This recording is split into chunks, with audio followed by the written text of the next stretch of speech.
Ladies and gentlemen, children of all ages, Big Money Blaze LTD proudly presents the following match with Blaze and Will.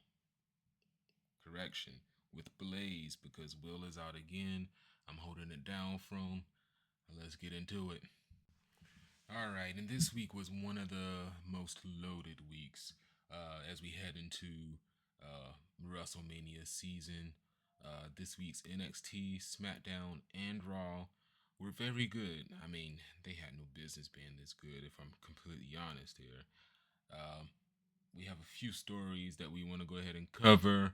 One of the big ones includes Penta. Then we have Danhausen.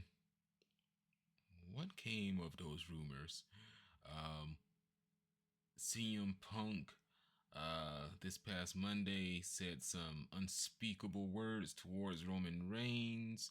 And the NXT monster finally has a rival, potentially. We'll get into that on this coming episode. All right, so we're going to get into some highlights of a very, very loaded NXT show from the February 24th airing of that show. As you probably already know, we record these shows as NXT is actually airing, so we're not talking about the March 3rd episode here. We're talking about February 24th. And of course, as usual, it's emanating from Orlando, Florida. The interim general manager Robert Stone opened the show, speaking about the four. That's right, four title matches that were taking place during that show. Uh, One of the highlights of the show was NXT Tag Team Championship battle between the Vanity Project, which consists of Brad Baylor and Ricky Smokes, and Jackson Drake was with them ringside. Dark State was defending with Osiris Griffin and Saquon Sugars being the competitors, with the remaining two members, Dion Lennox and Cutler James, being at ringside. All right, so this match, it was a good back and forth. You saw Vanity Project really putting together what looked like a masterclass of tag team work. I mean, they're very good at tagging and putting together a isolating type of continuity between the two competitors, so that they really prevent, in this case, Dark State from doing damage the way that they usually do, being that they're more of a powerful team. In fact, they isolated uh, Saquon for quite a bit during this match, up until Saquon finally, after much struggle, got a hot tag. And man, this guy Osiris Griffin, he's over here doing double choke slams and just imposing his will. They got a little bit to be too much, because eventually we started seeing some interference by one Jackson Drake, who uh, ultimately attempted to put uh, the Vanity Project's leg on the rope. And as that occurred, referee caught it. So with the interference by Jackson Drake, we saw Cutler James coming towards Jackson Drake with a head of steam, and they had words, and they were really about to brawl, it looks like, until uh, officials and additional referees and security came down to try to separate them. Then you had Osiris Griffin do a crossbody on a group of the men that were trying to hold back the teams of Dark State and Vanity Project. Well, there was the remaining and legal man and Saquon Sugars that remained in the ring, and the Vanity Project took advantage. Man, the interference came through, and what was that advantage that they took? They took interference from uh, Tony D'Angelo. Tony D'Angelo hit Saquon Sugars with a what looked really like a spine buster or a version of his spine buster onto the apron. That left Jason Drake to be thrown and rolled on top of Saquon Sugars for the 1, 2, 3. We got some new tag team champions. Um, yeah, Tony D'Angelo is a difference maker on this show simply due to the fact that he aided, I guess you can say, the Vanity Project. Tony D'Angelo though comes off more so as a loner at this point. He doesn't have his D'Angelo family or anything like that. So this is not the Tony D of old, where he has a crew that backs him. So I don't know if this is gonna culminate in a tag match between members of the Dark State and an unknown ally, of Tony D'Angelo. I don't know how that's going to work out, but um, it's an interesting look. And one thing I just want to mention here is um, teams that look like they could, have success down the road on the main roster. Talent, that is. Um, I think Dark State needs more polish, but they could be. Don't get me wrong. I'm not trying to say they are going to be the Shield. Don't get me wrong, but they have like the potential, or at least the ability to perform and be impactful and shake things up and cause chaos the same way that the Shield did. I'm not comparing the career trajectory of the solo act of each individual member. In fact, this team has 4 members rather than 3, so it's not quite Shield 2.0. What I'm saying though is they're a group that has numbers. They're a group that don't really have a defined leader, from what I can tell, but there is comedy within the group. As Cutler James has his moments where you want to say, "Hey, yo," because he said something crazy and suggestive. And then you have Saquon Sugars. He talks well as well. I think he at least seems to be tapping into the culture that allows for him to connect to younger men of the African American persuasion.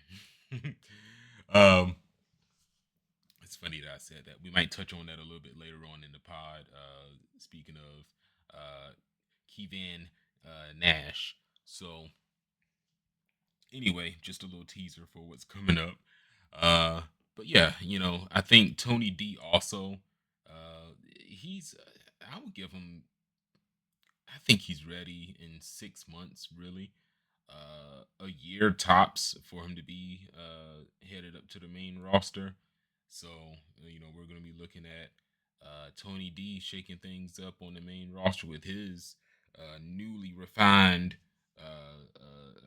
appearance and newly refined presentation here, So, um, hopefully, and I'm saying hopefully because I'm rooting for the success of Tony D'Angelo in his WWE career. Um, we'll see how that goes, man. Let me know what you think. Is Tony D'Angelo or members of Dark State ready? Or do you even think that a Vanity Project is ready for a main roster run? I personally don't, but the members of Dark State could end up, having a decent run in 1.5 years once they hit the main roster.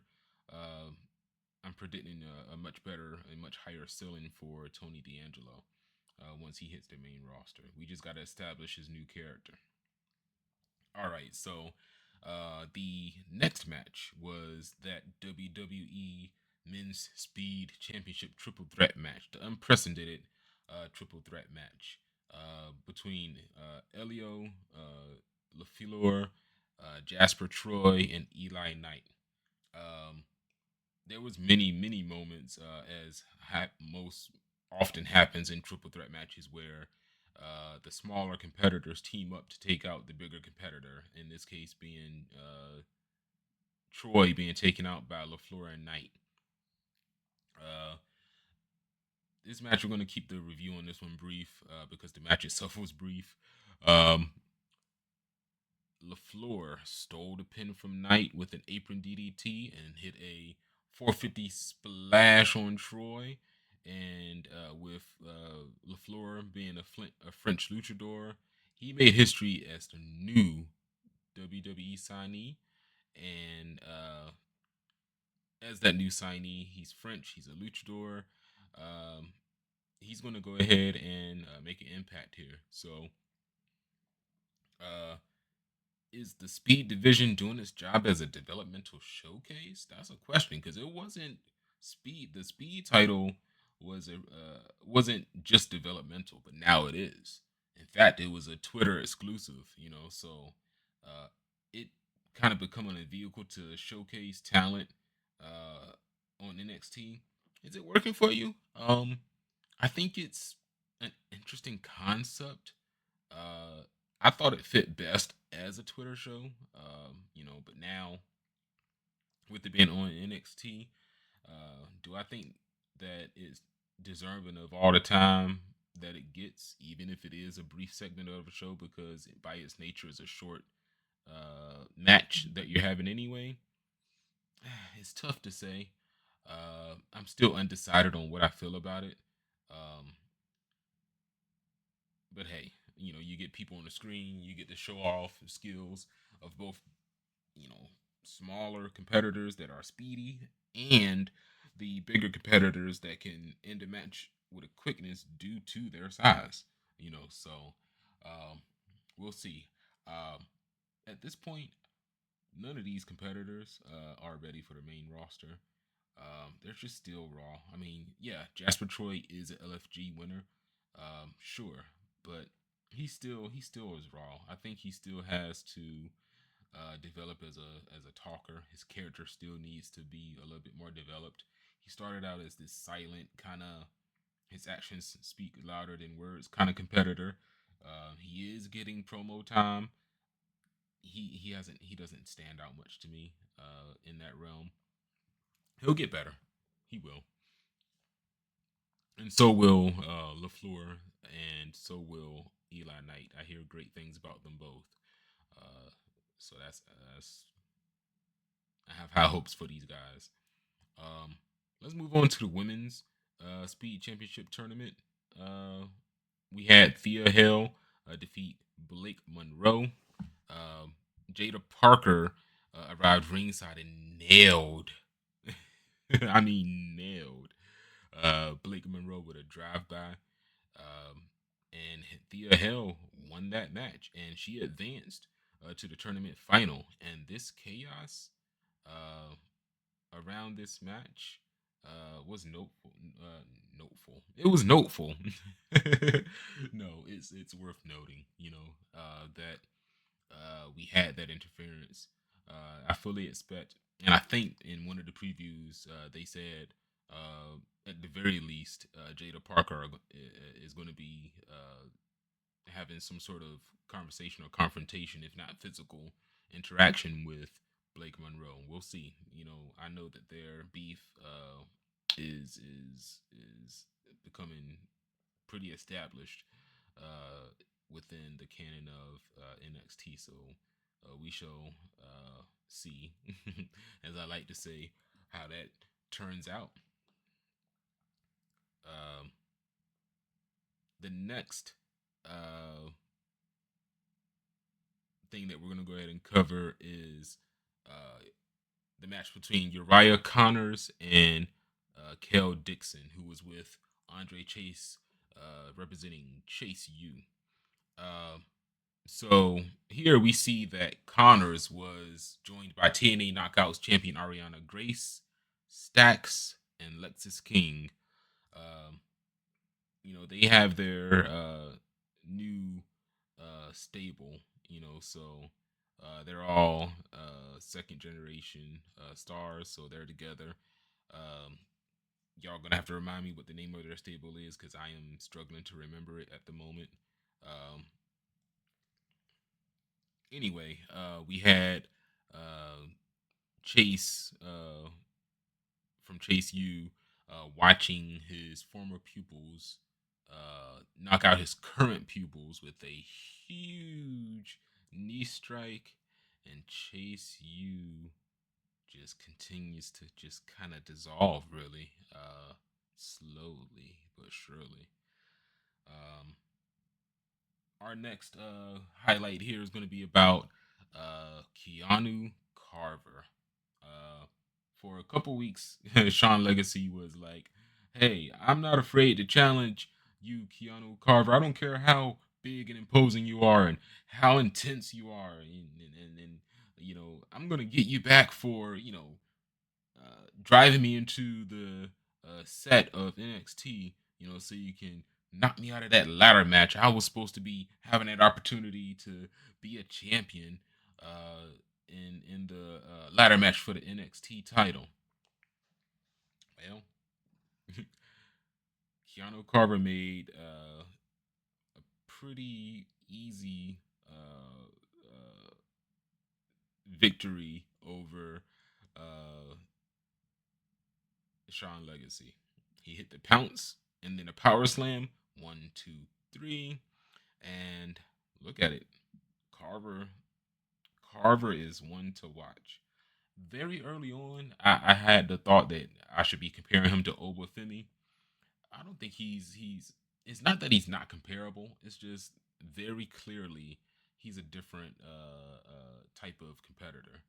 Yes, he's imposing. Yes, he's been showing that he's dominant, but his presence is far more um, different, than what Obafemi has. They're both imposing, but there's just a chaotic presence around uh, Keanu Carver, that you didn't quite have with Obafemi. That was more of a controlled, imposing presence, whereas um, Keanu Carver, he could pop off on you at any moment.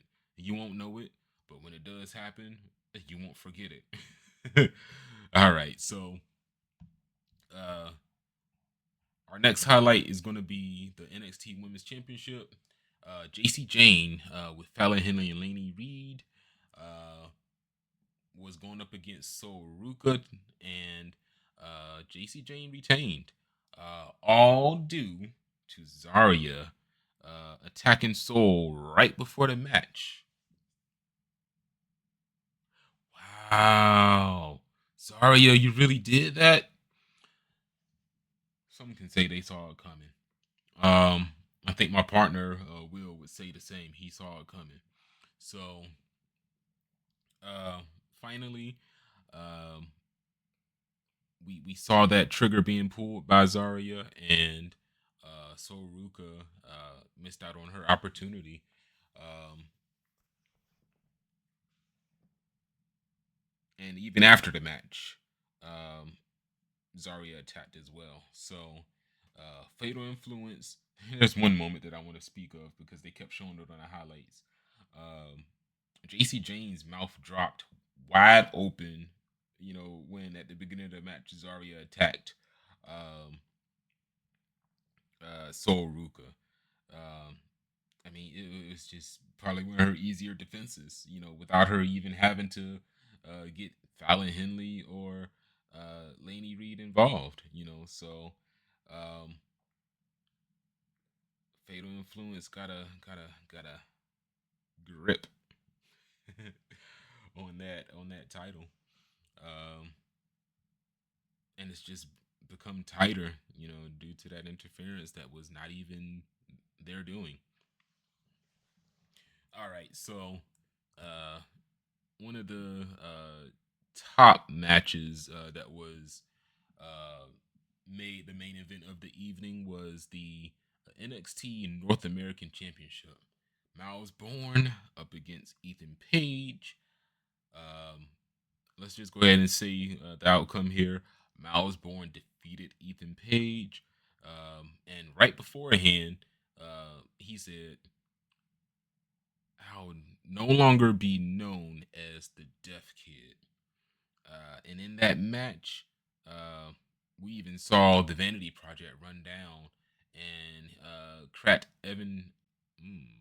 Miles Bourne with the Evolve title for a two, and resulted in a 2 count. But Hank and Tank, they came down and along with Shallow Hill chased the Vanity Project off.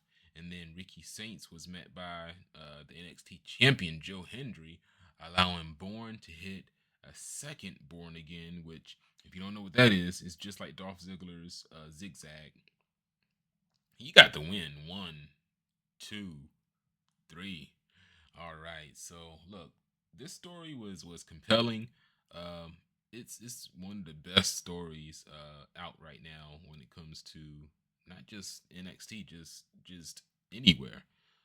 Because there was multiple factions colliding, and the match climax really paid off.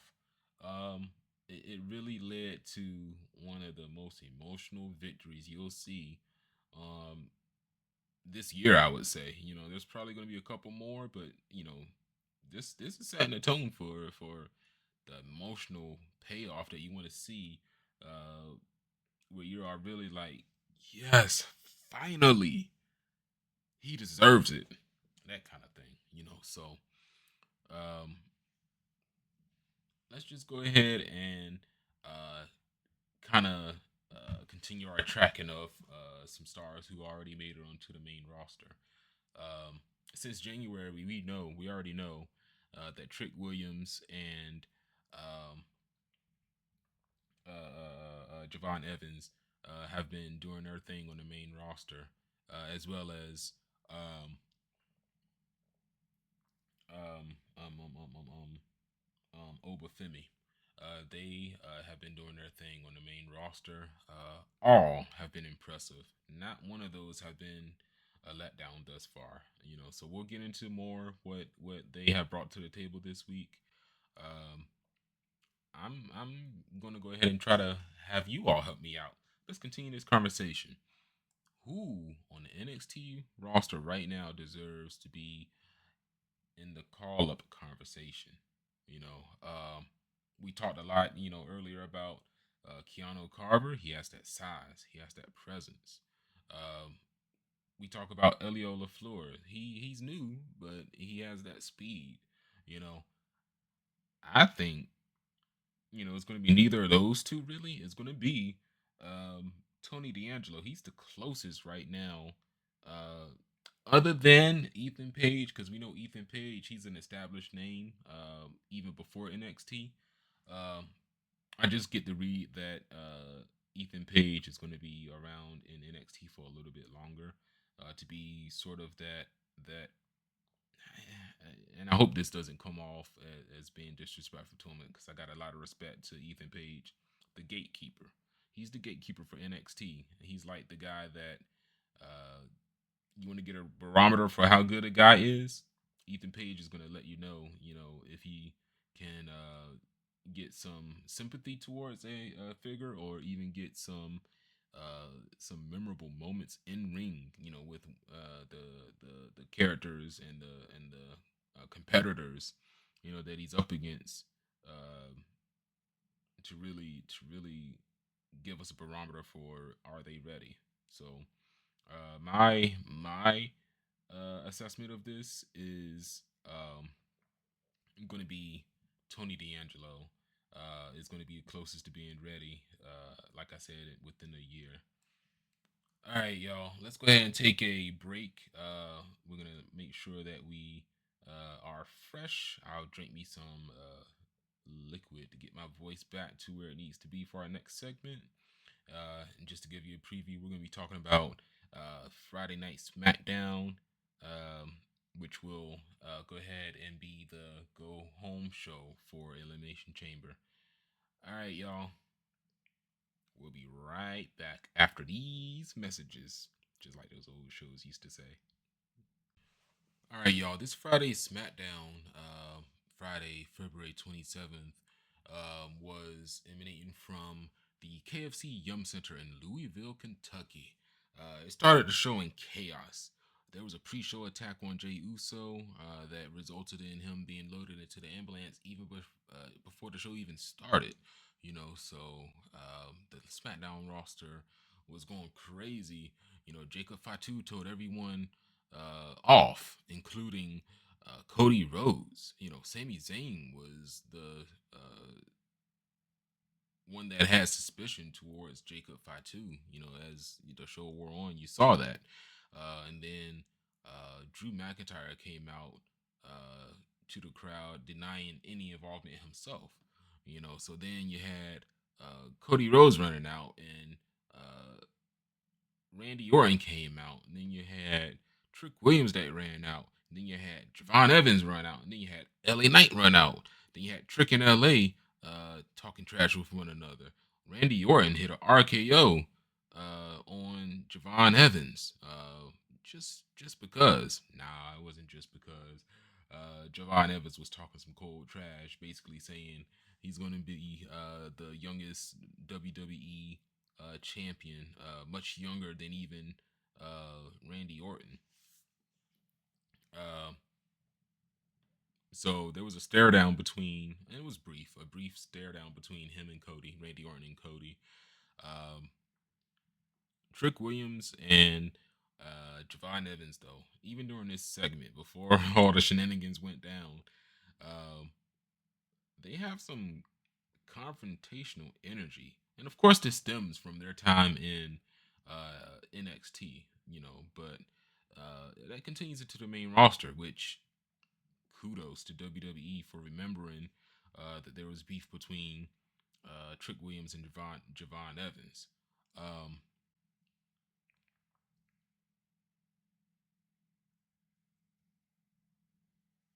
just looking forward, speaking of Javon Evans, we want to go ahead and start thinking about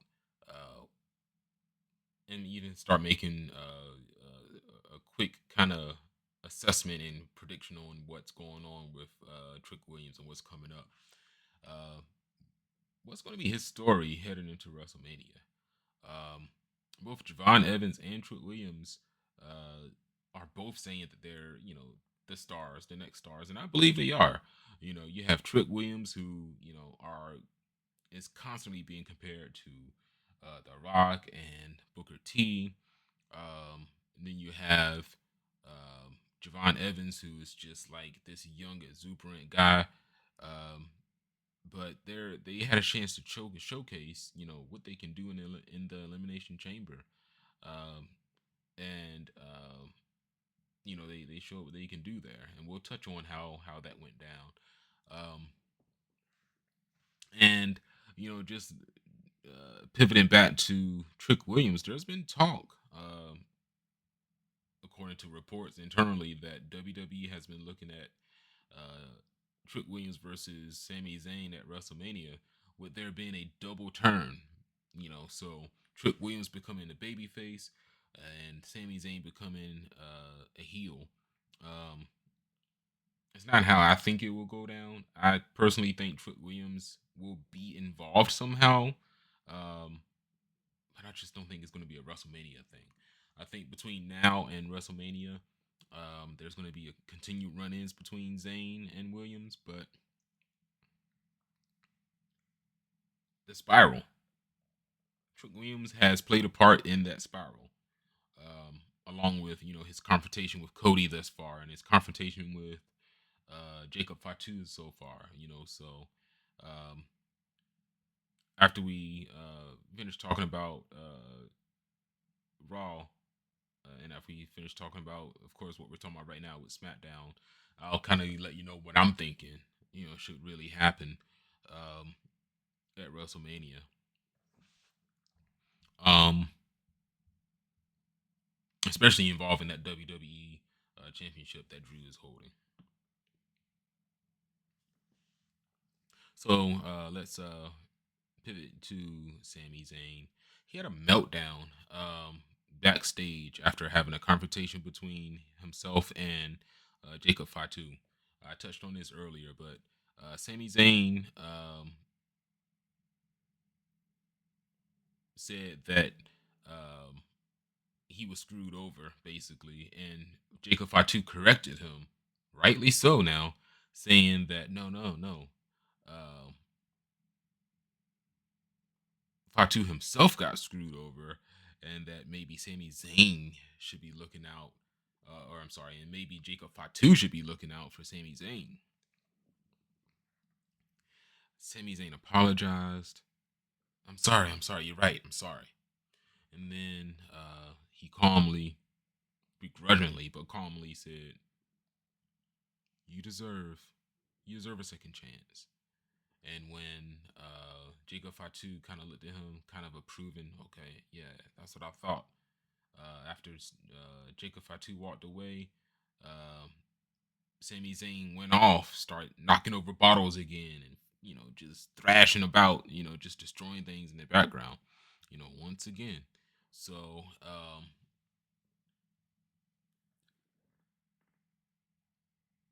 one could ask, is this a build towards Trick Williams and Sami Zayn at WrestleMania? Hmm, I don't think so. I don't see that. Not at WrestleMania. What I do um, believe is that something is in the making uh, that will involve either Jacob Fatu and Sami Zayn um, getting their opportunity somehow, some way at the title. We'll get into that a little bit later. We had an Elimination Chamber qualifier. At one point, Nick Aldis made the announcement that Logan Paul will be given an opportunity between himself and Jacob Fatu for the Elimination Chamber spot that was given up by Jey Uso.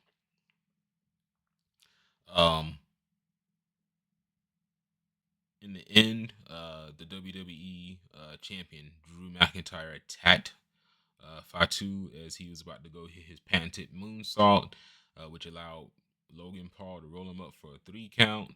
Also, the Masked Man, which we'll talk about who that was when we get into our talk about Elimination Chamber. The Masked Man interfered and was unmasked. And who was this guy? Some jobber. That's who it was. Nobody knew who this guy was. Um, this was evidence of a very late pivot. But did it work as a storytelling device? Did it kind of move the story along? That night, I'll tell you, I didn't think it did. If anything, it just caused confusion. I did see the potential of, okay, this could mean that Elimination Chamber will get a reveal.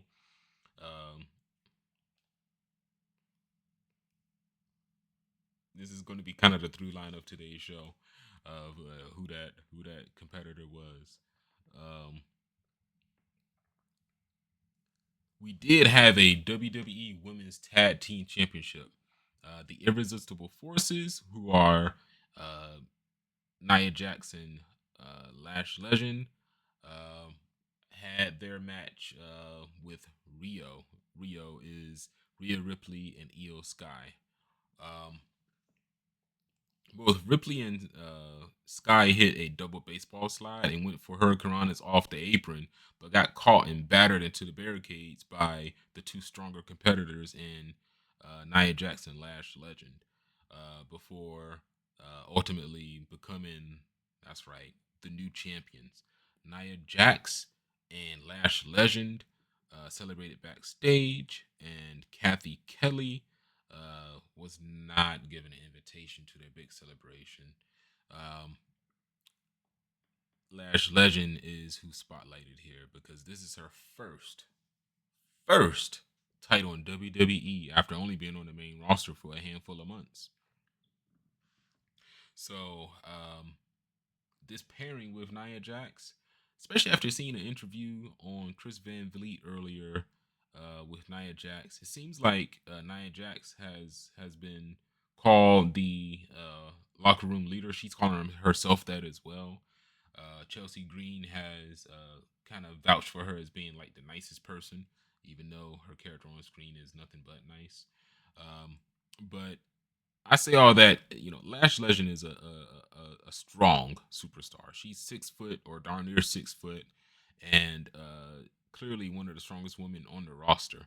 Um, while she was still back in NXT, there was a point where Nia Jax and her, Lash Legend being her, was having her own little tiny rivalry, and it was just a war of just strong women going together and going at it rather, and just off of mutual respect, you get these now tag champions. Lash Legend is gonna get a nice rub off of the experience that um, Nia Jax brings. So uh, I think it's a good move to start her as a tag team competitor and put gold on her this soon. It's just gonna spotlight her so much more. Um, do you guys think that this is gonna limit the trajectory of Lash Legend, or is this gonna do what I think is gonna happen, which is gonna help her out, for future considerations? Because you know sometimes being a tag team competitor is not a death sentence. It's not something that's gonna hold you back for the rest of your career like it used to back in the day. Then you had the United States Open Challenge. I just wanted to say first that Ilya Dragunov was the one that Carmelo Hayes picked to be the original competitor for this week's challenge.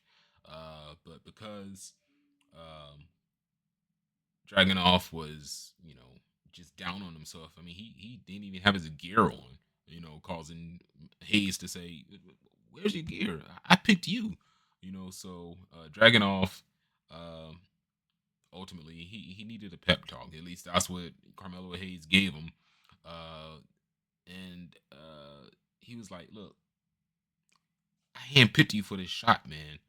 If you don't take the opportunity soon, I'll give it up to somebody else." So um, Dragonov's character, uh, it was some subtle storytelling, but it was there, and it created some interest because now um, with us being so used to Dragunov being, this guy that can go. I mean, he's like this intense character, and his H bomb is like one of the most devastating moves. So like he's getting at least they're working on getting sympathy on him as a character, so that you not only care about his in ring work, which is incredible, you also care about the man. The and the character that plays the man more so. So, I said that backwards. The man that plays the character. Anyway, let's move on. Obafemi had a quick match with the Miz. It was a dominant squash. It was a little bit longer than a squash that was a few seconds, but it was still obvious. That the Miz couldn't talk himself out of this match. So. Um, this does plant seeds in the future for there's some seeds being planted for the next rival though for Obafemi. We'll see that. And then we saw Tiffany Stratton face off against Kairi Sane ahead of her match at the Elimination Chamber. All right, so um,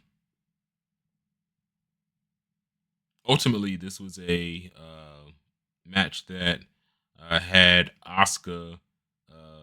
Well, before the match, Asuka challenged Stratton, but what ended up happening was Asuka backed off and had Kairi Sane face Tiffany Stratton instead. But many times throughout the match, Tiffany Stratton was having to deal with Asuka interfering behind the referee's back. We also saw Chelsea Green and Alba Fire at ringside. Um, Tiffany Stratton shoved Chelsea Green off of. Shoved Kairi Sane off the top rope into Alba Fire, and then hit the prettiest moonsault ever to gain this win. Uh, and this is just something that we want to go ahead and talk about here. Asuka and Kyrie had a segment on Raw that's worth noting. So let's go ahead and talk. Let's go ahead and keep that in mind. Uncle Howdy had a match with Solo Sikoa. Um, this match was, to me, even though the internet was saying it was a hoss fight that was just slow and plodding, I saw it as a hoss fight that uh, really showcased, what Uncle Howdy can do. Um, was it pretty? No, not by any means. But um, ultimately, Uncle Howdy did defeat Solo Sokoa. And he did win back his lantern, only for the MFTs to come around and attack Uncle Howdy just to get the lantern back into the MFT's possession. Um, my thought here about this, and I talked a lot about it on X. This match is or at least the result of this match, I think, is building up to a more vicious side to the Wyatt Six. Because right now, they're there, and they have here and there their presence is mostly teases to Solo Sokoa. But the more that Uncle Howdy has to continue trying to wrestle that lantern away from the MFTs, I think that's going to cause Uncle Howdy to crack. And when Uncle Howdy cracks, the Wyatt Six is going to soon follow. And where does it go? I mean, it's been going on for months now. My thought is that we get a vicious Uncle Howdy, and we just end up seeing the feud finish with Uncle Howdy showing us this side of him that hasn't been seen since we still had Bray Wyatt donning the Fiend suit. That's what I'm thinking. Anyway,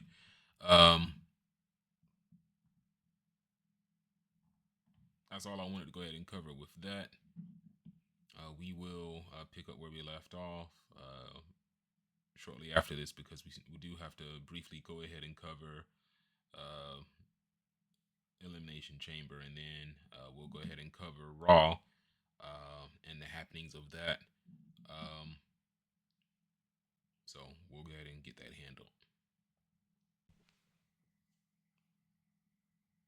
Being presented from the sold out United Center in Chicago, Illinois, with a record attendance of 19,346.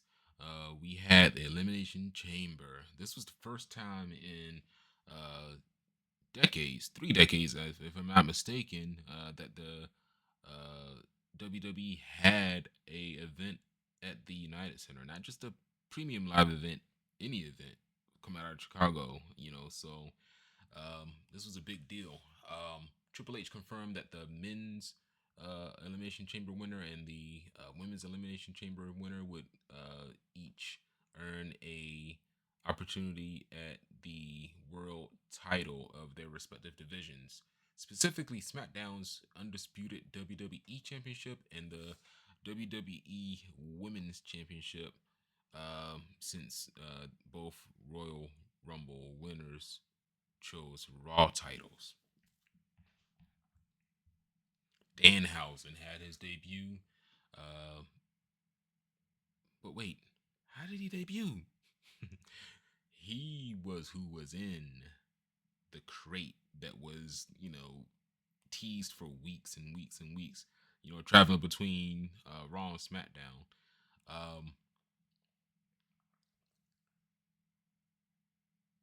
The general managers cracked open the mystery crate to reveal a second coffin. That coffin opened up, and several dancers sporting Danhausen's face paint popped out. And then Danhausen himself appeared and joined these dancers in the ring doing his thing. And suddenly the lights went out. Danhausen vanished. And Michael Cole and Wade Barrett were left speechless. Because, for one, before Danhausen vanished, Michael Cole was given a jar of teeth by Danhausen. Creepy. Very creepy.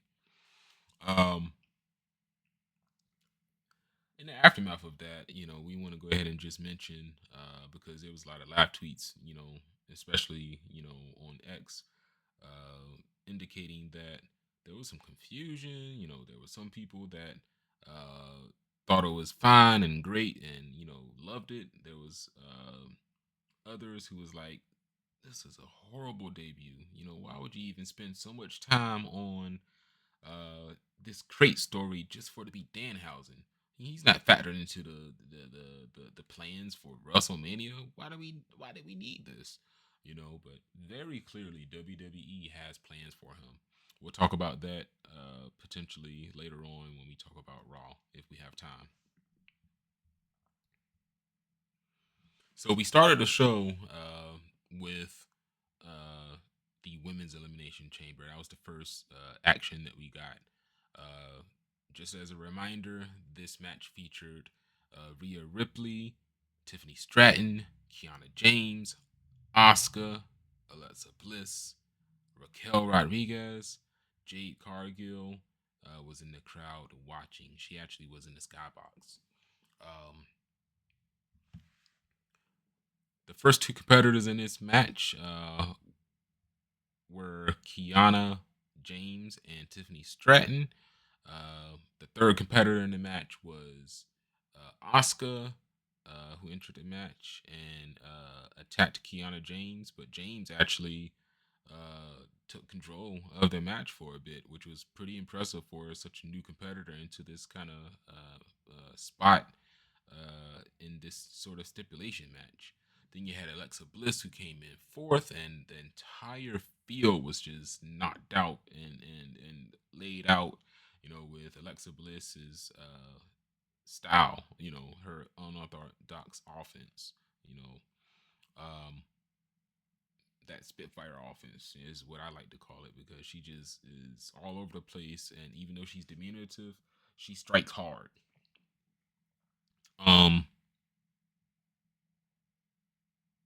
Then we had Rhea Ripley. She cleaned house. She did her headbutts, and she missed Bliss with the riptide, or at least she couldn't connect it because Alexa Bliss flipped out of it out the back door. There was a twisted bliss that happened from Alexa Bliss from one of the chamber pods, and she knocked down everybody. Everybody was down and out. Then you had a pin attempt that was broken up by Asuka's mist. Oh man, that mist made Alexa Bliss very vulnerable, and Kiana James got a roll up victory in that match. So the rookie, relatively speaking, ended up getting a victory in the Elimination Chamber match, making Bliss the unfortunate first elimination. We had Rhea Ripley ultimately win the match as the match wore on. She earned a opportunity at the WWE Women's Championship against Jade Cargill at WrestleMania 42. Jade Cargill was watching from ringside, or at least from the skybox. Rhea Ripley and Jade Cargill is now official, and this match is going to be a match of two women that are strong. They're dominant. They're imposing. Now you get to see them, go head to head. So this is something that we'll have to try to figure out. Um, will Rhea Ripley overcome? And how are they even going to build to this match? There's 6 weeks until WrestleMania. How are they going to build to it? We'll see. We'll certainly see.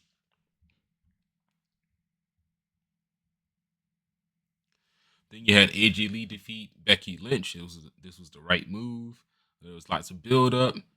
Lee has previously pinned Becky Lynch coming into this match, and even at the match at War Games last year, Survivor Series War Games, um, she forced Becky Lynch to submit. With her Black Widow submission. Uh, Becky Lynch regained uh, the title on the Raw Netflix anniversary show before AJ Lee challenged her again. There was a brief time where um, Becky Lynch did not have the title because Maxine Dupree did. Um, this was the first time that AJ Lee had any title in 12 years due to this victory that she had at the Elimination Chamber. Um, Becky Lynch, uh, there's no way. There's no way she's going to take this loss in stride. Um, but it does set up a match that we'll talk about later on when we talk about Raw.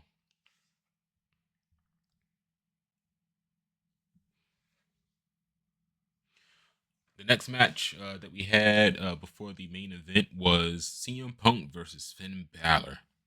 All right, so this was for the World Heavyweight Championship, and CM Punk was the hometown boy. And man, oh man, let's take a brief moment to talk about this. So CM Punk really borrowed from the Chicago Bulls championship years and Michael Jordan's famous entrance that he had with uh, the music and the announcer and everything that resulted in him being walked out to the ring in a more special way. It wasn't just CM Punk's music playing and then he comes out to the crowd after Cult of Personality plays for like 30 seconds. No, no, no. This was the music that was played was the same music that Michael Jordan came out to during those championship years, and he came out of a dressing room that was made just for CM Punk.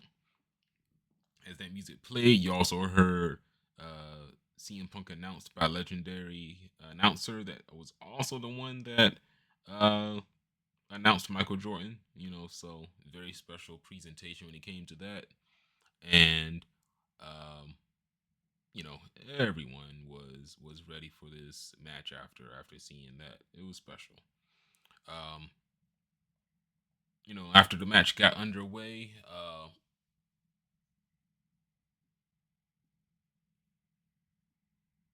CM Punk countered a coup de grace attempt from Balor into a sharpshooter, which was smooth. I never seen something like that before. But Finn Balor made it to the ropes, and then um, CM Punk hit the GTS to go ahead and hold on to that title, which, you know what, the crowd was for it, but at the end of the day, Finn Balor acknowledged CM Punk with a handshake, got that respect, um, and there's a very clear path in my eyes for Finn Balor to go ahead and break away from the Judgment Day. How that's going to happen or when it's going to happen, that's going to be yet to be seen over the next several weeks prior to WrestleMania. Um, we'll touch on what I think could happen after we talk about Raw here. Um,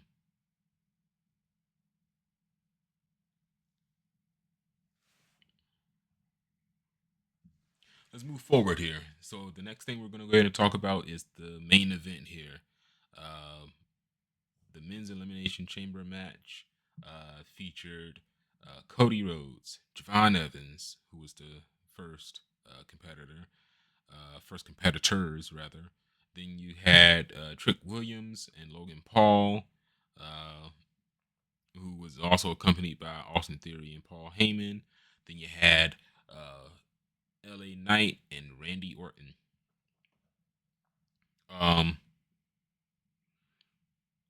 With the start of the match, we saw Javon Evans and Cody Rhodes be joined by Trick Williams as the third competitor, and then Logan Paul came in fourth.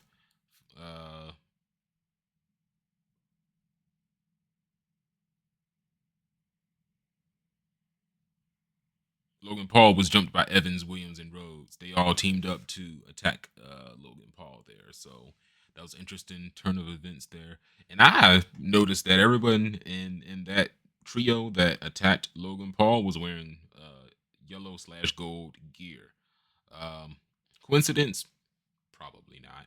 But it was interesting. It caused me to, speculate live on Twitter whether or not you could have a Cody Rhodes led faction that featured Trick Williams and Javon Evans.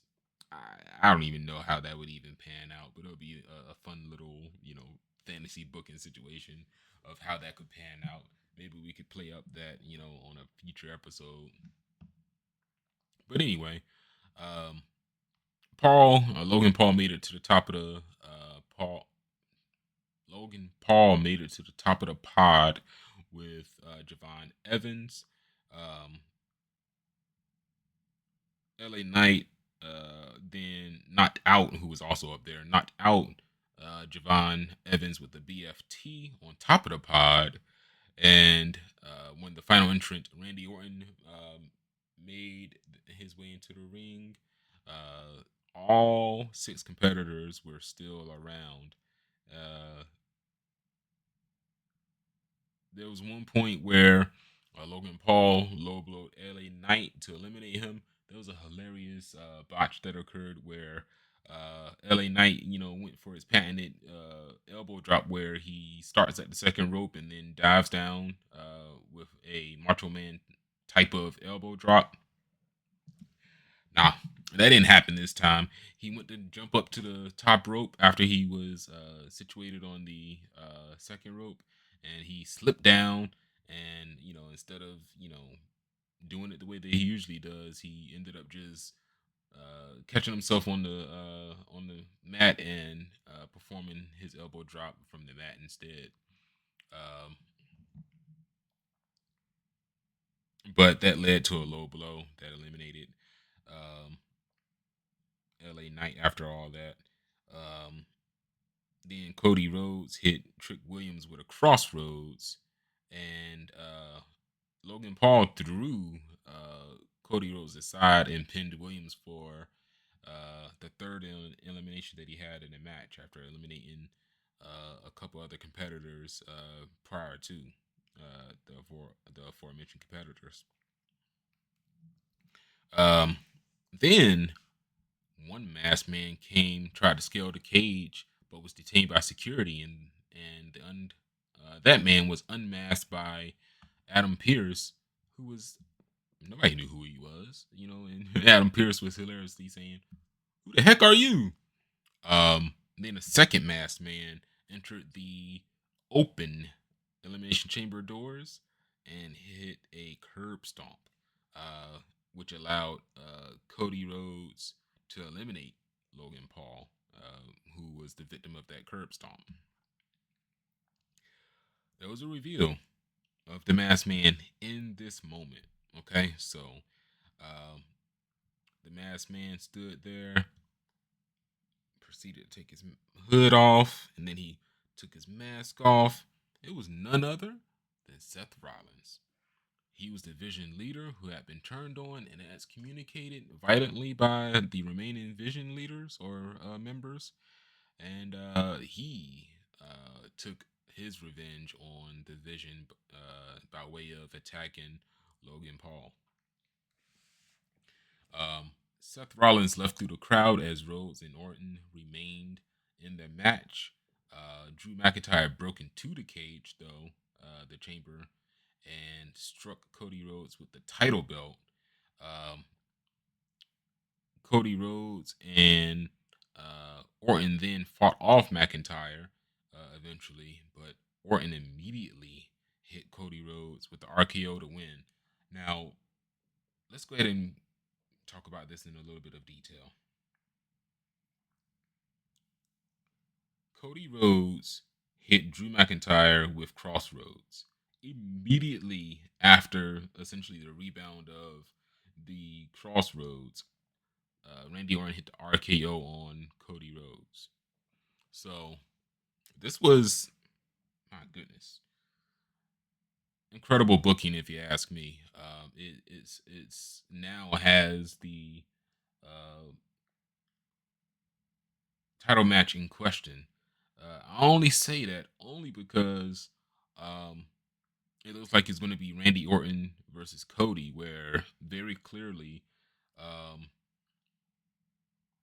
Drew McIntyre, versus Orton is what it should be. But with all the shenanigans and everything going on in this rivalry, we could see um, Cody Rhodes versus Drew McIntyre. Um, or rather, no, I'm wrong about that. Cody Rhodes versus Randy Orton. Now, with so many moving parts around this, I'll take a brief moment to talk about this before we finish up with the Elimination Chamber portion of this review here.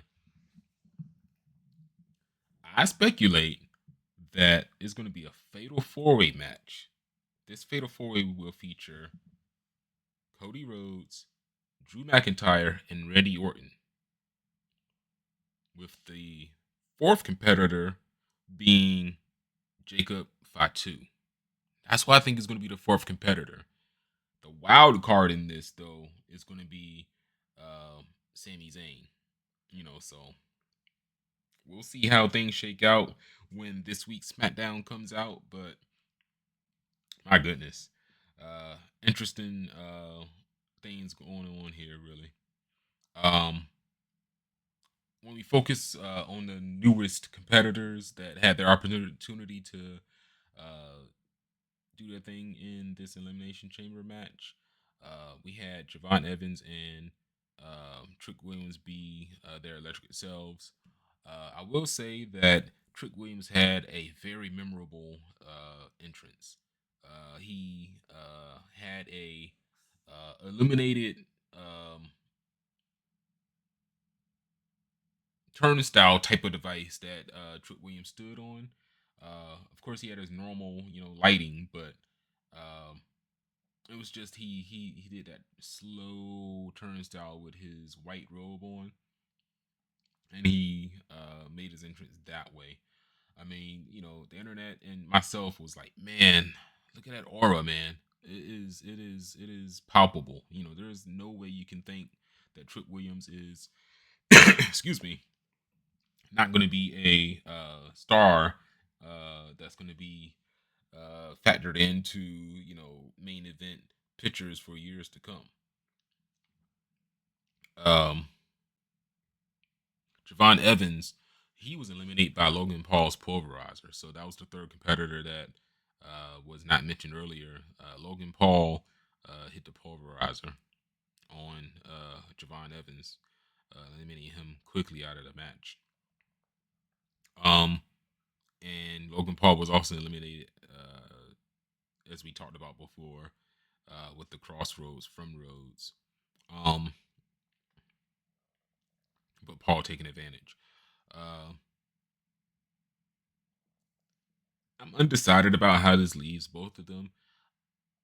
I highly doubted that there was an opportunity for either of those men to really have something that's worth noting during that match. I just wish that Javon Evans had an opportunity to show out his athleticism during that match. That's really what I wish. After the match, general manager of SmackDown, Nick Aldis, announced that Drew McIntyre and Cody Rhodes will have a match for the Undisputed Championship on this Friday's SmackDown. shaking up the whole scene, that's supposed to be happening at WrestleMania potentially. So, uh,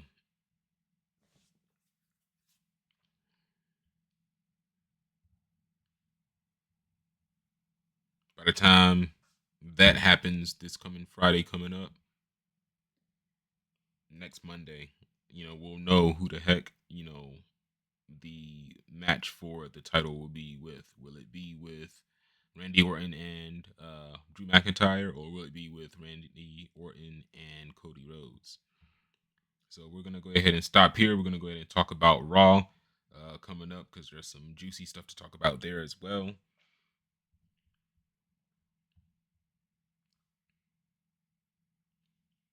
We're gonna stop here and talk about Raw. There's some juicy stuff to talk about there as well. WWE Raw emanated from the Gainesbridge Field House in Indianapolis, Indiana, with Corey Graves and Michael Cole doing the commentary work here. The show started off with Paul Heyman coming out to the ring along with Logan Paul and Austin Theory, promising that the next time Seth Rollins is in a WWE ring, they stomp him out. Adam Pearce interrupted, saying that Seth Rollins is not medically cleared. And from that point, there was some chaos because multiple masked men stormed ringside, causing each remaining member of division to chase them off. And man, oh man, this moment right here, which I didn't catch it when I was watching it live, but the internet let me know that this was a callback to how Shield dismantled one another because the Shield broke up in Indianapolis as well. Seth Rollins hit Paul Heyman with a chair shot, the same style, almost the same exact way that he did Roman Reigns in 2014. He did this on purpose because he truly, truly has it out for the Vision. Paul Heyman also took a stomp, which resulted in him bleeding from his nose, and he was loaded onto a stretcher, and into an ambulance, where he was taken away by an ambulance to a local medical facility, a hospital. The driver being LA Knight, which hilariously drove off with him. And Jimmy Uso ended up being around in that segment too, where Jimmy Uso attacked Austin Theory and Logan Paul. Anyway, Logan Paul caused interference because let's go ahead and mention this. There was a match between Jimmy Uso and Austin Theory that ended in disqualification because of Logan Paul attacking Jimmy Uso. Jey Uso ended up making his grand return. We thought he was going to be out for a bit, but he really wasn't. He just missed Chamber. He returned with crutches, and the Uso brothers ended up taking advantage with attacking the Vision with their own crutches, and hitting the 1D on Austin Theory. As we mentioned, Jey Uso is back. He wasn't as badly hurt as we thought.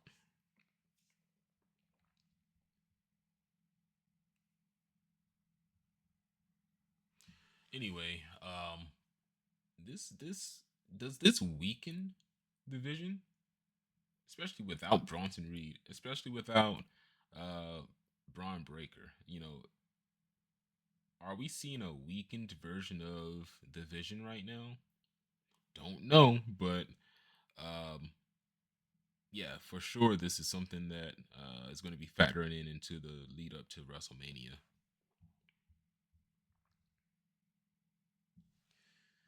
Man, oh man, oh man. So, for those who thought that Danhausen presence at Elimination Chamber was a waste of time, I present to you Danhausen.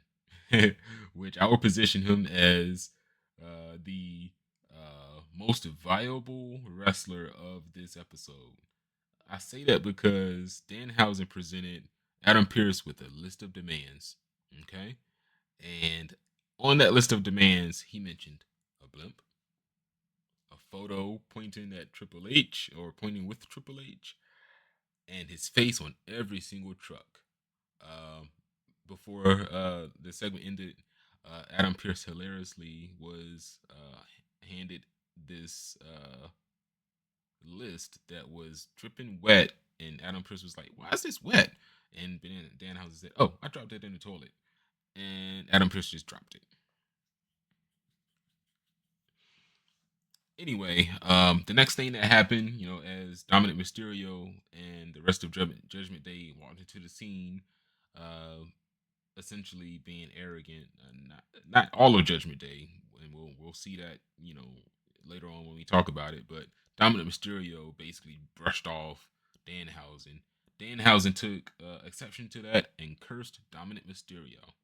Um, Nobody would have thought that Danhausen would curse Dominic Mysterio, but we'll see in the main event how he played a part in possibly the breakup of the Judgment Day.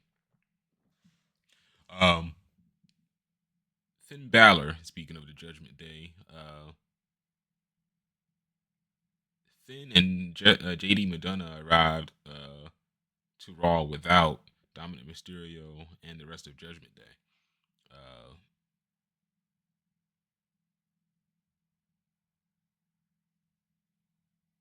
And we'll just talk about more how that shakes out later on.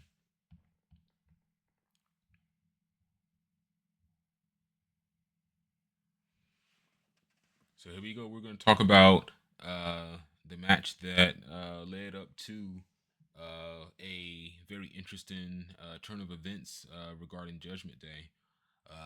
With the WWE Intercontinental Championship on the line, Dominic Mysterio defended against Penta with Finn Balor and JD Madonna ringside. Dominic did vow, prior to the match that he would, uh, win, this match without help. Lo and behold, though, Dominic Mysterio had all he could handle with Penta, and ultimately, when things got a little bit too hard for him, Dominic Mysterio looked over to JD Madonna and said, "Hey, yeah, bring me the ring bell hammer. Go ahead and bring that to me." When JD Madonna brought it out, Finn Balor stepped in and said, "Hey, wait, stop, JD. Just remember, Dominic Mysterio said that he can handle things on his own without our help, right? You remember he said that?" So, with all that distraction, Penta launched himself over the top ropes, taking out Balor and JD, and Dominic Mysterio was able to get Penta back in the ring and line him up for the 619. Penta countered that though with the Mexican Destroyer, which was that sequence was pretty smooth, I must say. He won his first WWE title, and man, oh man, this was a beautiful turn of events. I'm happy that Penta got this victory. It was much needed, much needed for kind of justifying his career thus far. I mean, he was out there week after week, just showing out and showing fans exactly what they wanted to see, which was a competitor that can wow you. His entrance is amazing each and every time he does it.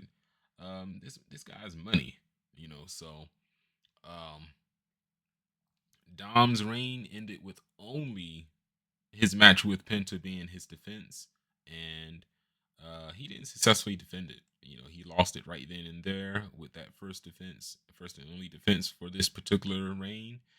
And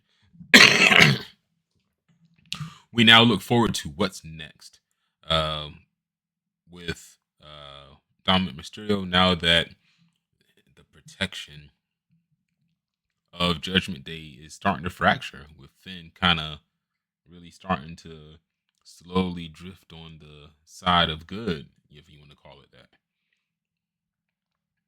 During a backstage segment that occurred during a commercial break, Evans made it known that he wants to come for the IC title, and that's all he had. You know, he just said that. He was in the Elimination Chamber main event 2 nights ago, and now he's just talking up, you know, what he intends on going after in the IC title. Well, is he being mismanaged? Is his call up being mismanaged? Why was he placed in such a high stakes match if he's just going to be, you know, having these segments during commercial breaks? Hopefully, I'm going to have to trust that WWE is just trying to learn that Javon Evans is one to get a slow burn and not something to be rushed, being that he's so young.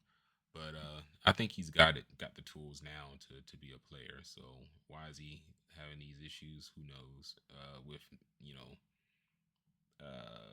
creative not coming up with much for him to do during these shows. Anyway, there's a few things that we're going to go ahead and cover.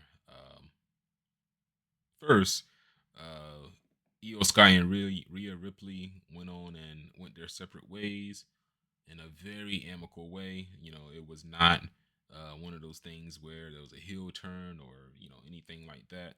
They respectfully parted ways.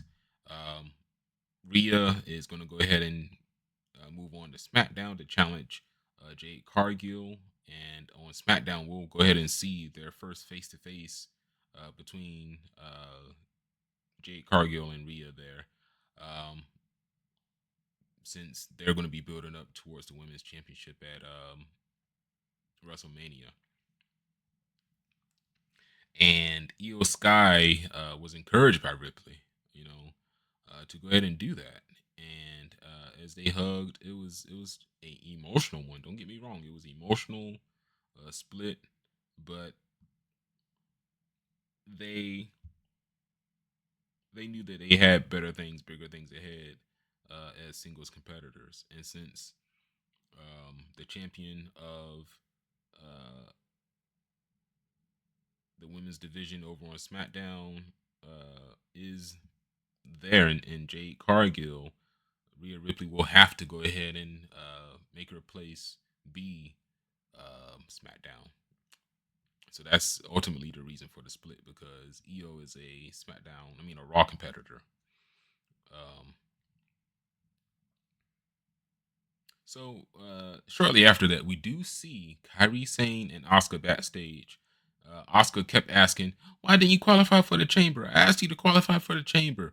Asuka was grabbing her by the throat and shoving her around, and through all of this, you know, we see AJ Lee come into frame, and Kairi Sane was just staring into space, you know, not even blinking. And AJ Lee said, "Blink 2 times if you need help." Well, Kairi Sane didn't. She just remained looking despondent, and also screamed, "Kairi!" the way that she does. Kairi Sane didn't react, actually, other than just moseying on to where Asuka was. It was, hilariously enough, AJ Lee that did the Kairi jump scare, you know, that usually occurs, which is funny. This is a compelling angle, though, in the women's division, being that we could potentially see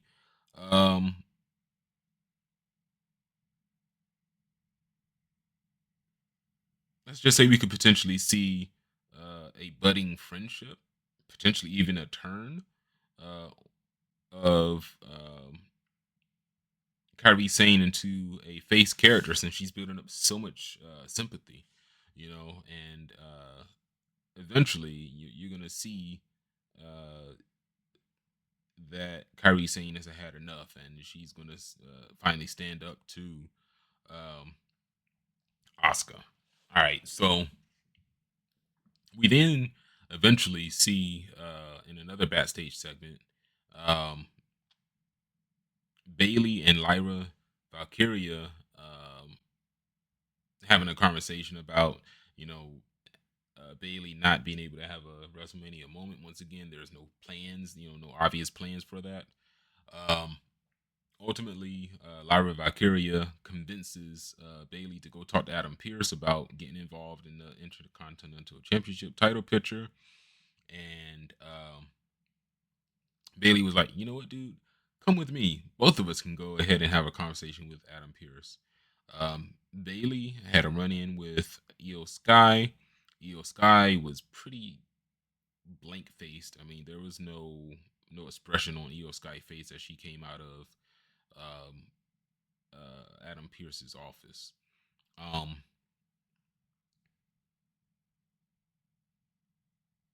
with Bailey still unsure of what her future holds, we'll have to see what's going on. I don't think it's anything to do with Bailey having lack of talent. We know Bailey has talent. It's just a matter of really figuring out what's to come um, for Bailey because she's a major factor in these women's division matches and these women's division interactions. She really is. She's even helping Lyra Valkyria gain even more uh, fan support. So she's doing her thing in that way, but not having much success in the ring as of late. Liv Morgan had a vignette being very sarcastic and apologizing to Stephanie Vaquer, saying that Stephanie Vaquer grew up in mud huts. And that line, very controversial because now we're thinking that Liv Morgan is racist for such a comment like that. At least it was a comment that uh, can come off very racist, So um, I gotta say, man, um, in the times that we living in now, lines like that will not go over well. Sure, it would generate conversation um, online, which it surely did. But there's going to be some Liv Morgan fans that's going to hear that and be like, "Ooh, I don't like that line so much. That's crossing a line."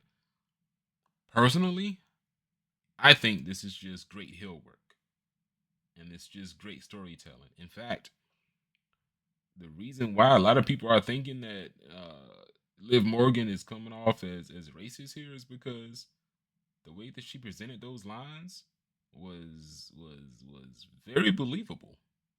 So hey, we'll have to figure out soon what Vaquera's response is going to be to it. But man, sheesh, yeah, a lot of controversy over the weekend about that. Lash Legend and Nia Jax was, I don't even know if they were acknowledged on Raw, but they are SmackDown superstars. I was just expecting that since, in general, women tag team champions float between shows that we would get some sort of um segment, but there wasn't. All right, let's move on to some more stuff. Let's talk about Obafemi here. In particular, Obafemi has been having some teases with Rusev in the backstage area. Rusev um, challenged Obafemi, and um, let's just talk about sort of this build up towards this particular rivalry. We had a man in Obafemi that has gained popularity very quickly in his time in NXT. He gained the NXT Championship 2 times. He is also a former NXT North American champion. He did not lose this match. His last title defense when he had the NXT Championship defended earlier this year. He actually defeated Leon Slater, and then after he defeated Leon Slater, he just laid the title down in the middle of the ring and vanished. So there's only a few people who have actually relinquished the title without losing it. He's in great company too, because these competitors did so well in the time that they had in NXT. That was Asuka, and that was the War Raiders, known as the Viking Raiders. No. I'm sorry, they were the War Raiders back then, and War Machine rather back then, but now they are the War Raiders. Anyway, not very many people uh, leave NXT without being pinned. Asuka was one, and now we have Obafemi, who, while he was pinned, he was not pinned to lose the title prior to being called up to the main roster. Significant. So, um,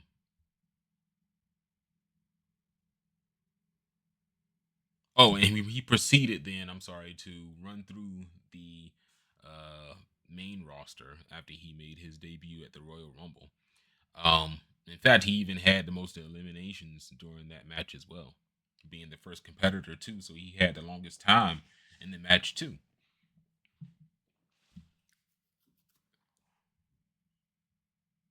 Oh, and to kind of build towards Rusev, since that's what we're talking about, Obafemi eliminated Rusev in 32 seconds in the Royal Rumble, which was a public humiliation that Rusev was completely beside himself about. So um, we're also going to go ahead and make mention of uh, Rusev uh, hyping up his confrontation between he and uh, Obafemi as being the Bulgarian Lion versus the Nigerian Ruler, and Obafemi. Uh,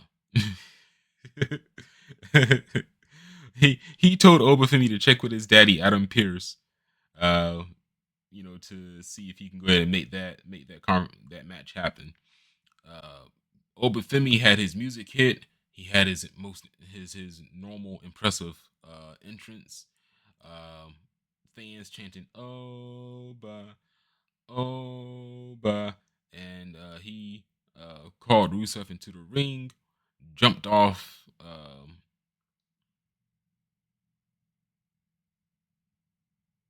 Which, I'm sorry, Rusev then jumped off the announce desk that he was standing on while he was calling out Oba, went into the ring, and almost immediately these two behemoths traded blows.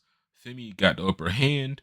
Um, he attempted a choke slam, but Rusev fought back with some patented stiff kicks from Rusev before Obafemi countered back and did a slam onto the mat, a massive slam at that, to the mat. And after Rusev tried to rebound, get back to his feet, he was quickly sent over the top rope by Obafemi.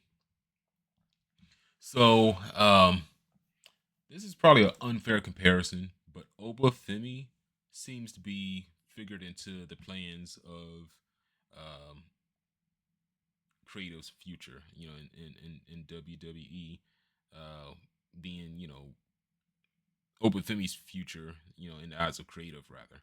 So you look at how Javon Evans is being handled.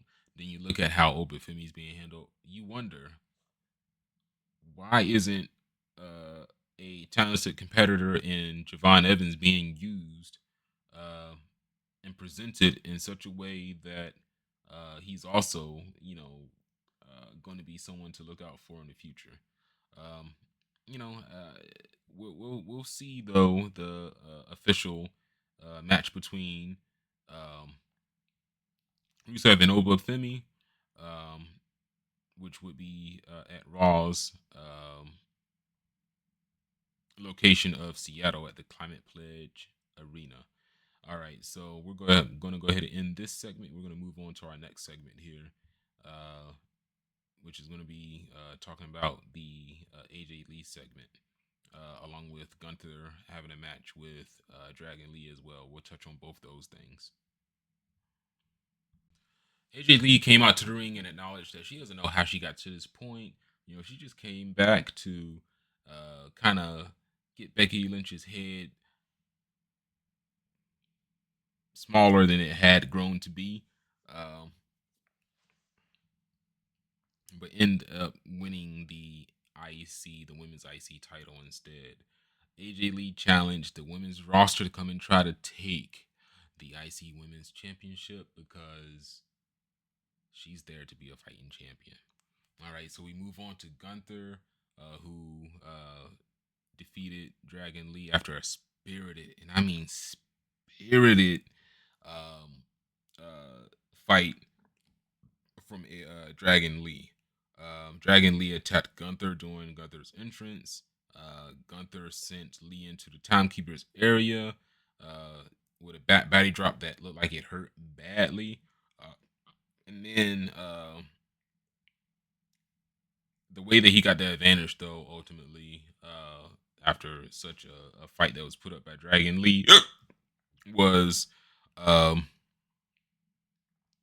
mean, and even before we talk about that, Gunther even, could have ended the match after a couple power bombs, but lifted Dragon Lee, head after mat, shoulders off the mat, to try to impose more damage.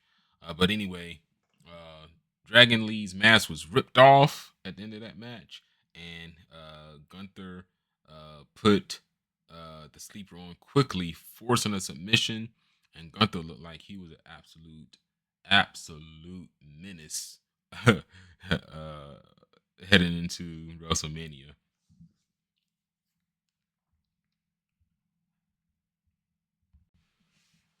Okay, so this is the closing segment that we want to go ahead and talk about. This was the CM Punk and Roman Reigns segment. We started with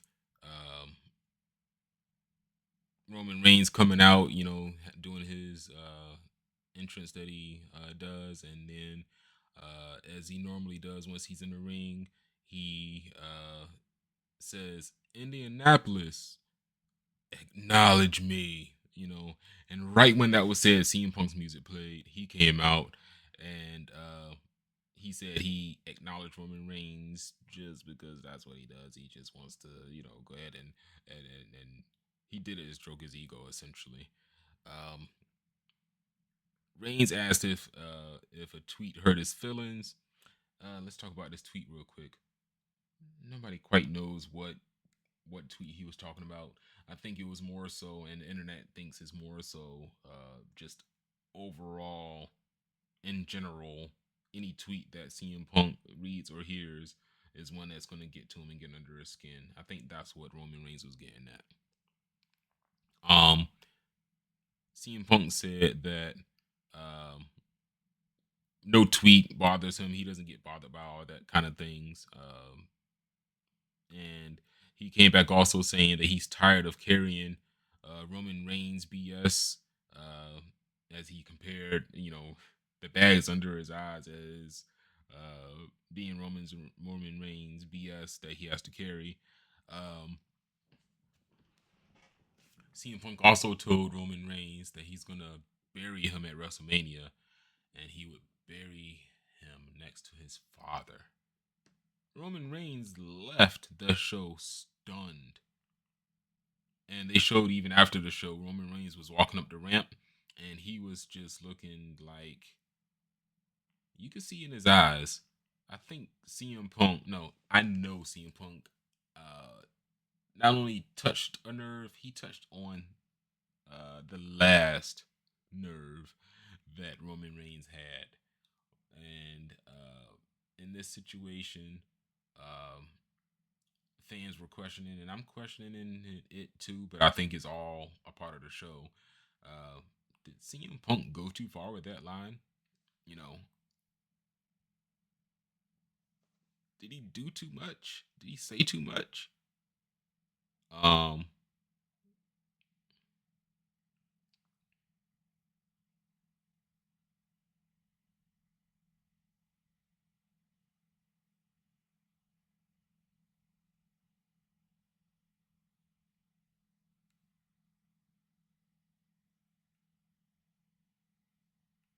I'm gonna leave the show at that, really, because this feud, these are two fan favorites that are on top of their game right now.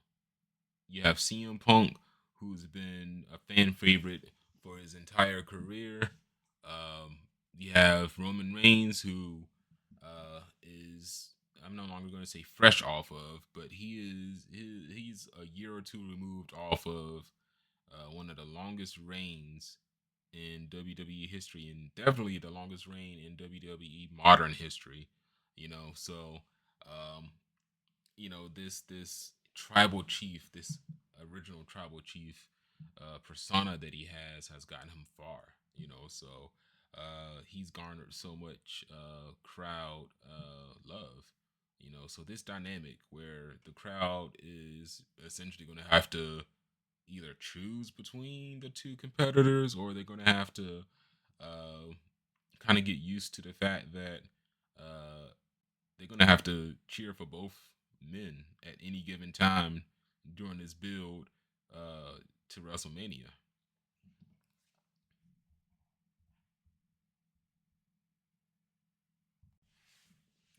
All right, so WWE Raw next Monday is going to be from the Climate Pledge Arena.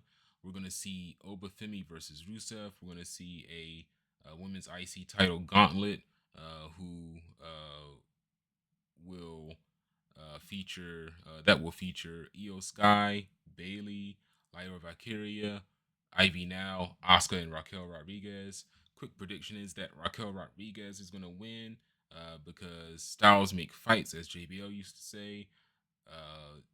AJ Lee is small, but very much feisty and very good at what she does in the ring. Raquel Rodriguez is big and powerful and unstoppable, essentially, when she really gets on a roll there. So it'll be an interesting match to watch here going forward to see if that's going to be something that's going to take place at WrestleMania, or if that's something that will happen as a kind of a week to week thing. If Raquel Rodriguez fails to capture that title from AJ Lee. All right, and then we have the question about Trick Williams. What's next for him? Will he continue to antagonize Sami Zayn? Is there any validity to a double turn where Trick Williams becomes face and Sami Zayn becomes heel? Trick Williams doesn't need to change. Trick Williams needs to be Trick Williams, even if he's in the role of not just heel. Maybe he kind of veers a little bit to tweener. But I personally don't need a Trick Williams versus Sami Zayn match at WrestleMania. What I'm really thinking about as being a possibility, and I mentioned this earlier, is Sami Zayn um, being a wild card, being a factor, especially if they go with a not triple threat, but fatal four way, where you have Jacob Fatu, Cody Rhodes, Randy Orton, and Drew McIntyre having a fight during WrestleMania. Um, I predict that between now and WrestleMania, Sami Zayn is just going to go so far off the deep end that there's going to be no turning back, and we'll see that at WrestleMania it's going to culminate to him turning heel. Somebody on social media, I wish I can remember his name. I can't remember his name, but he made a very strong prediction that Sami Zayn will cost the championship.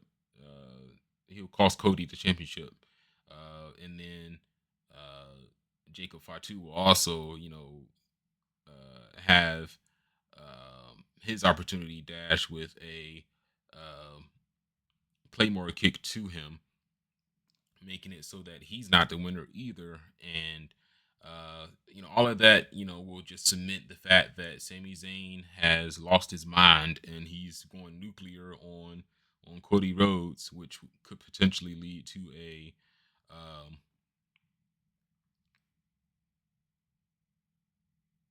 match later on in the year, essentially. All right, so who is my MVP of the week? Let's go ahead and talk about that. Who was the guy that stood out the most, or who was the woman that stood out the most? Uh, that made me think, okay, yeah, this was the right time to showcase this guy. You know what? I'm gonna give that award to Penta. Man, Penta. Despite the interference at the end, he had a great match with Dominic Mysterio. Shout out to Dominic Mysterio as well. Um, he took full advantage of Penta took full advantage of the opportunity that was given to him to win that title finally after losing so many times to Dominic. And say what you want. Uh, Maybe Danhausen's curse helped out with that title win, but you know what I saw? I saw a hard working competitor in Penta that just was able to take full advantage of what was in front of him and get that victory. He got that IC title. It's much deserved, and he's my MVP of the week. All right, y'all. Thank you. Thank you for putting up with me doing this all solo. Um, Will be back soon. Hopefully next week. Y'all continue to think about him and show love to him. Uh, Thank you so much for listening to the end. Shout out to y'all for doing so. Deuces, ooses.